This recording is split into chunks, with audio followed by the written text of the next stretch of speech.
Hi, welcome to the award-winning Ed Brown Show. Got a special person, a young person here, just recently graduated from Eleanor Roosevelt. He's a champion, and he joined the Marines. So, can't be any better than that. Welcome to the Ed Brown Show, Sklar. Barrowman. Hey, right, Sky? I want to call you Sky. You know what I mean? Who named you? Your mother, Jeanette? Yeah, my mother. Your mother did that? Yes, sir. and you had to fight all the way through high school. Oh, yes, sir. They call you Sky. Yeah, the girls thought it was kind of cute. Huh? The girls thought it was kind of cute. Oh, the girls thought Yeah, that it was good, huh? cute, yeah. Oh, so that was a plus being named Sky, huh? Yes, sir. Oh, excellent. Congratulations for your championship. You're the 130-pound champion of Prince George's County. And Yes, tell us about those medals and everything. And one medal you couldn't bring because it was dusted. They were dusting it off or showing it. Yeah, Give us a little background. First of all, tell us about your parents and your brothers and sisters. You're the oldest one, so they already always beating up on you, right? Your young ones. Yes, sir. But they glad you're tough. going because that gives them more room. Oh, yeah. Knock down the wall, have a bigger room. Right. Yeah. Well, tell us about how did you get involved with the wrestling? You know, was it you didn't have any younger brothers, so you wrestle your My dad, actually.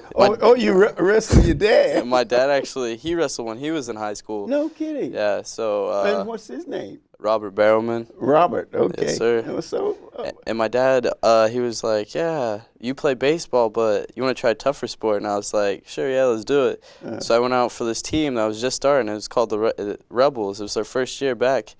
And I wrestled a 90-pound weight class my first year wrestling. Is that right? I ended up taking 5th in county my first year and going to states, but I got beat up at what states. did you do? You were 90 pounds, now you're 30. Well, you started eating a lot of hamburgers, Yeah. I was actually 150 before wrestling season started. Is that right? During football season, yes, sir.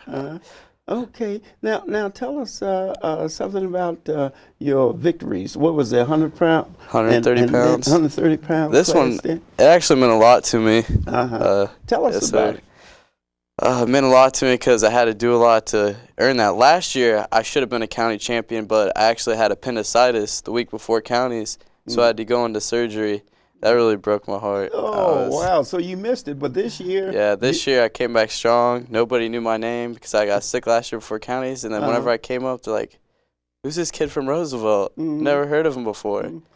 I came in there, in counties, I pinned my first kid in a minute. Is that right? Pinned my kid in the semifinals in a minute. And then, wow. And then in the finals. How much time do you have when you're wrestling like that? You have 6 minutes. You have 6 minutes. So you have to do everything in 6 minutes. Yeah, to win by points. But what about if it's a tie? You don't. There is no tie. Oh, you go into overtime. There is no tie. You go into overtime until somebody wins. Oh, there's no such thing as a tie. No, sir. Oh, it's 6 minutes up, and then what do you do? Your class, the weight class. You have how many in your class? At counties, I had 16. 16 out of 16, 130 pounders. You would have won. Congratulations. Yes, that's fabulous, all right? I'm telling you. And so now the other thing, what about the medal that you said that you couldn't bring because it was dusted? The regional championship, it's actually, they're getting it plaqued up. Because that one means really actually a lot to me too, because on the internet, there's this website that all these wrestling coaches go on and stuff, and I was actually seated first at regionals, and the other coaches from the other counties, they didn't think I deserved it. They didn't think. They're like, oh, Barrowman, he doesn't deserve to be first.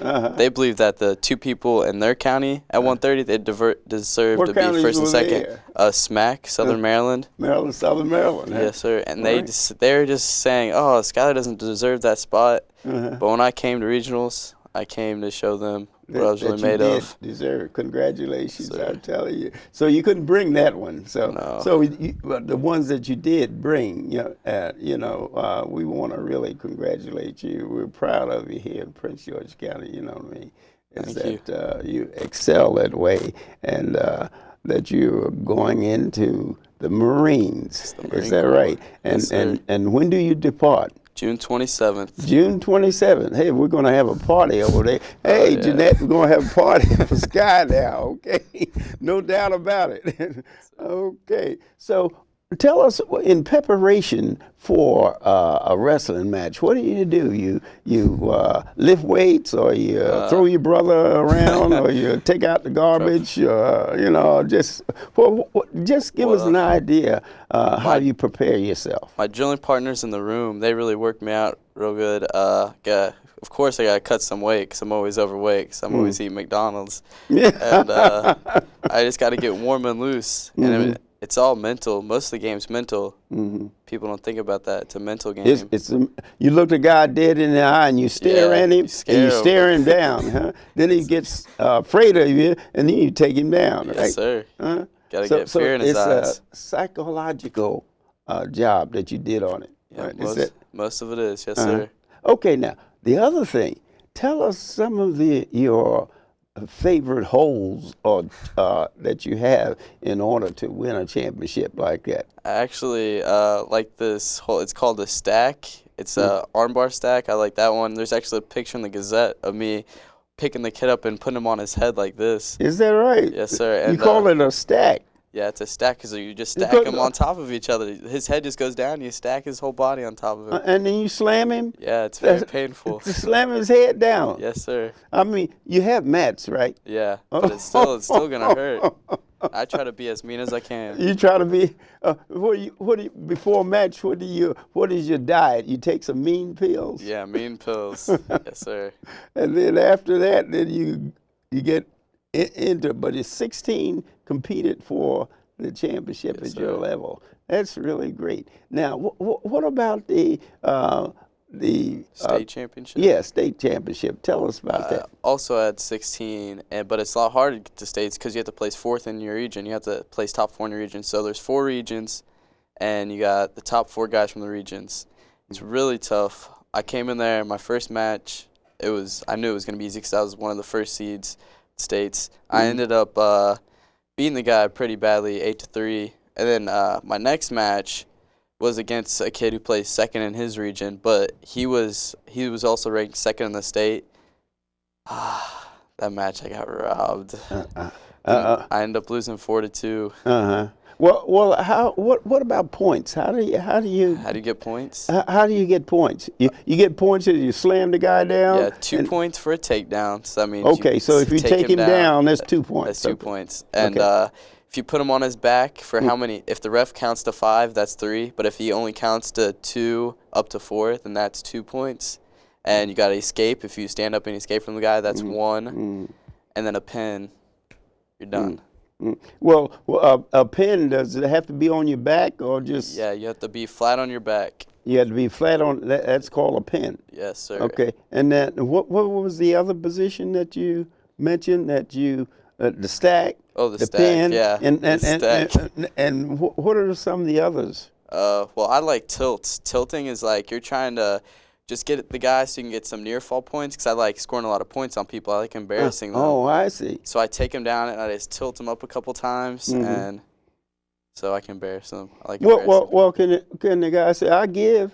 Can he give up? He can. Huh? You know, he can. You put him in that stack. That's what I try to do. I try to make him give. And then he said, I have enough. Yes, sir. What do you, in order to concede, what do you have to do? You call a referee or you just lay down and don't do nothing? Yeah, they go like this. Like, I'm done. Oh, I see. You signal the referee that, hey, this the end. I had enough. Yeah, that's what they do. Okay, well, tell us, as far as the Marines is concerned, what are some of the things you figure that you'd be in special service since you're an athlete or something like that? Tell us, how did you get involved in serving your country? Well, my dad, he's in the military. He's been in the Air Force for about 18 years. Yes, that's right. Yes, congratulations to the Barrowman family. And my grandpa, he was in the Army, and then my grandparents before that, and going all the way down, they were just always in the military. So I was like, okay, it's my turn now. So there's a recruiting station right up the street from my house, and one of the recruiters, Staff Sergeant Hawk, he always stopped me. He's like, you ready to be a Marine? You ready to be a Marine? Then one day, I gave in. I was like, yeah, I'm ready to be a Marine. All right.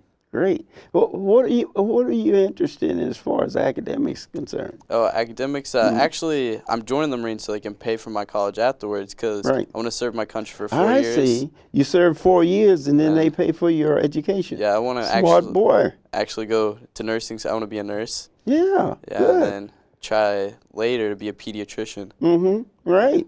Yeah, well, that's good that you have your goals lined up. A young man like you, congratulations. Because a lot of young people, they're not thinking in the future.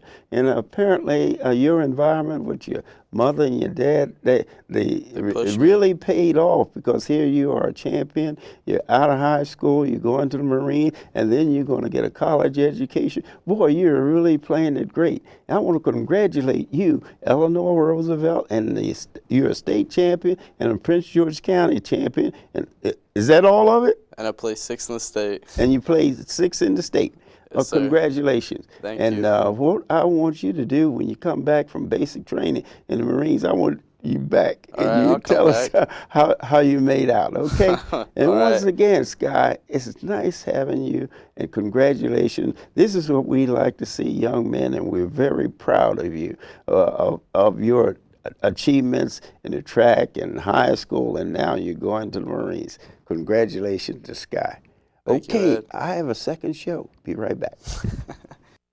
Hi, welcome back to the award-winning Ed Brown Show. And we have the council at large from the city of Bowie here, Henri Gardner. I mean, Henri's recently elected, isn't that right, Henri? That is correct. That is correct. Okay, Henri, tell us why did you decide to run for office? You want somebody to be shooting at you all the time, or picking at you or something? I don't necessarily want all the picking and the shooting at me, but basically, my reason for running and my desire is to serve citizens of Bowie, number one, but always to give back. I've had a very good life. I can say that I have great parents. I've been raised in a pretty good community of my hometown of Norfolk, Virginia. Oh, you're from Norfolk? I am from Norfolk. It's a military town of Norfolk, and I spent a number of years in both the Air Force as well as the Army. Is that right? That is correct. That is correct. And my mother served there in my hometown. She was very active in our community. They're just getting involved in our community and making sure the playgrounds, just something as small as that, as simple as that, getting involved and making sure playgrounds were clean and safe, and there were no drug activities, no harm brought to the children or families that were bringing their children out there to play. Yeah, so basically she was involved, and I saw all that she had done for a number of years. Influence is something. It is something. It's very important. It is That's what very people important. don't understand. I had the same thing. Exactly. In Philadelphia, where I grew up, my father was in business, and my mother, she was into the all sorts of activities. Red Cross, she was one of the leaders involved. But people don't understand how important the parents' involvement in civic and community activities. It's very important. Activity is a lot of people complain and they go home and they don't go to the meetings, they don't do nothing but just complain. Just complain. And I always say, what do you give back to the community? You have to give back. Everybody wants something from the community. Want the council but we should want something, and we should. Yeah, but what they want to do, you have to volunteer. Nobody makes it by himself. You have to put something in. Volunteer is the key to success. That is true. You've heard the saying where parents say, "Do as I do, but not as do as I say do, but not as I do." Well, in my household, it was "do as I do."